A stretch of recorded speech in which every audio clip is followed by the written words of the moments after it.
போன மாதம் 27ஆம் தேதி தமிழக வெற்றிக் கழகத்தின் முதல் மாநில மாநாடு நடந்தது இல்லையா?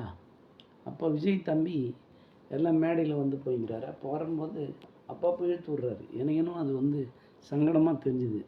அதனால தான் என்னுடைய ஷார்ட்ஸில் போட்டிருந்தேன். தம்பி இவ்வளோ கஷ்டப்பட்டு எல்லாம் செய்தாலும் அவருக்கு என்னமோ அது கஷ்டமாகிற மாதிரி நான் ஃபீல் பண்ணுறேன்னு என்னுடைய ஷார்ட்ஸில் போட்டிருந்தேன். அதை தான் விளக்கம் இப்போ கொடுத்துருக்கேன். மகிழ்ச்சி தர்றது ஆஃப் ஹேண்டு தான், மகிழ்ச்சியை கெடுக்கிறதுக்குன்னே வர்றது தான் ஃபுல்லாக. நீ உடனே ஒரு கேள்வி கேட்கலாம், குளிர்காலத்தில் நல்லா ஃபுல் ஹேண்டு போட்டால் கொஞ்சம் குளிர் எடுக்காத மாதிரி இருக்க அப்படின்னு நீ சொல்லலாம். அது ஒத்துக்கிறேன். மகிழ்ச்சின்றது ஒரு செகண்டுக்கு குளிரில் இதுவாகிடுப்பதா, மாற்றி அதுக்கு ஏற்ற மாதிரி பண்ணிக்கலாம். இருந்தாலும் எனக்கு தெரிஞ்சது மகிழ்ச்சியை கொடுக்குற ஒரு ஆடைன்னா ஆண்களுக்கு அது அரக்கை சட்டையாக தான் இருக்கும். ஃபுல் கை கிடையவே கிடையாது. நான் ப்ராக்டிக்கலாக எல்லாத்தையும் அனுபவிச்சுட்டு சொல்கிறேன்.